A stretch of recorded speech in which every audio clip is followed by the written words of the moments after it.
अपनी हत्या से कुछ ही समय पहले अमेरिका के राष्ट्रपति जॉन एफ कैनेडी ने कहा था कि अगर कोई अमेरिका के राष्ट्रपति को मारना चाहता है तो ये कोई बड़ी बात नहीं होगी, बशर्ते हत्यारा ये तय कर ले कि मुझे मारने के बदले वो अपनी जान दे देगा।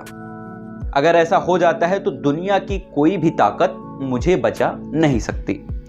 21 मई 1991 की रात 10:21 पर तमिलनाडु के श्री पेरम्बटूर में ऐसा ही हुआ। 30 साल की एक नाटी, काली और गठीली लड़की चंदन का एक हार लेकर भारत के पूर्व प्रधानमंत्री राजीव गांधी की तरफ बढ़ती है।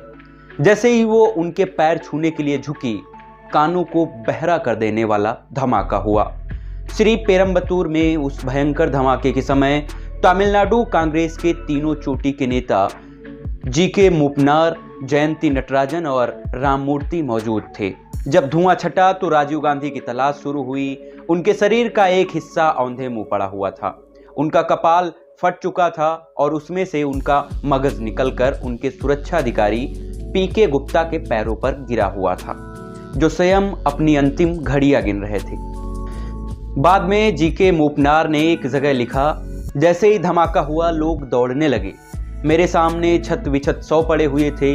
राजीव के सुरक्षा अधिकारी प्रदीप गुप्ता अभी जिंदा थे। उन्होंने मेरी तरफ देखा, कुछ बुदबुदाए और मेरे सामने ही दम तोड़ दिया, मानो वो राजीव गांधी को किसी के हवाले करना चाह रहे हों। मैंने उनका सिर उठाना चाहा, लेकिन मेरे हाथ में सिर्फ मांस के लोथड़े और खून ही आया। मैंने तौलिए से उनका सिर ढक दिया। मूपनार से थोड़ी ही दूरी पर जयंती नटराजन अवाक खड़ी थी। बाद में उन्होंने भी एक इंटरव्यू में बताया, सारे पुलिस वाले मौके से भाग खड़े हुए थे। मैं शवों को देख रही थी, इस उम्मीद के साथ कि मुझे राजीव ना दिखाई दें। पहले मेरी नज़र प्रदीप गुप्ता पर पड़ी। उनके घुटने के पास जमीन की तरफ मुंह किए हुए एक सिर पड़ा हुआ था और मुंह से निकला, oh my god, this looks like Rajiv. 10:25 पर दिल्ली में राजीव के निवास 10 जनपद पर सन्नाटा छाया था।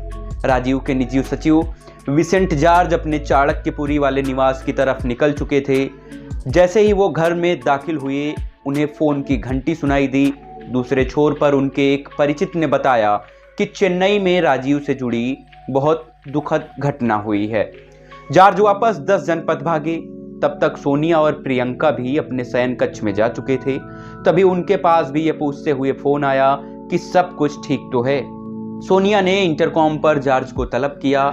जॉर्ज उस समय चेन्नई में पी चिदंबरम की पत्नी नलिनी से बात कर रहे थे। सोनिया ने कहा, जब तक वो बात पूरी नहीं कर लेते वो लाइन को होल्ड करेंगी।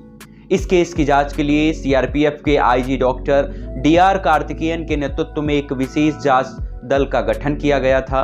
कुछ ही महीनों में इस हत्या के आरोप में एलटीटीई के 7 सदस्यों को गिरफ्तार किया गया। मुख्य अभियुक्त शिवरासन और उसके साथियों ने गिरफ्तार होने से पहले ही साइनाइड खा लिया। डॉक्टर कार्तिकेयन ने बीबीसी से बात करते हुए एक बार कहा था कि आप कह सकते हो कि हमारी पहली सफलता थी कि हरि बाबू के कैमरे से उन 10 तस्वीरों का मिलना। हमने आम लोगों से सूचनाएं लेने के लिए अखबारों में विज्ञापन दिया और एक टोल फ्री नंबर भी दिया। हमारे पास कुल 3000 टेलीफोन कॉल आए। हर एक कॉल को गंभीरता से लिया गया। हमने चारों तरफ छापे मारने शुरू किए और जल्द ही हमने सफलता मिलनी शुरू हो गई। पहले दिन से ही मैं इस काम में 24 घंटे हफ्ते के 7 दिन बिना किसी आराम के लगा रहा। मैं रोज रात के 2 बजे काम करने के बाद कुछ घंटों की नींद लेता।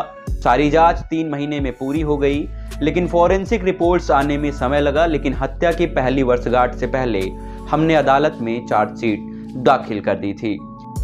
ये थी राजीव गांधी की हत्या से जुड़ी चीजें जो आपको बताना जरूरी था। आपको हमारे द्वारा बताई गई ये चीजें कैसी लगी, कमेंट बॉक्स में अपनी राय देना बिल्कुल ना भूलें। और हाँ, अगर अभी तक आपने हमारे चैनल को सब्सक्राइब नहीं किया है तो कृपया हमारे चैनल को सब्सक्राइब कर लें। कल फिर मुलाकात होती है एक नए वीडियो के साथ। तब तक के लिए नमस्कार।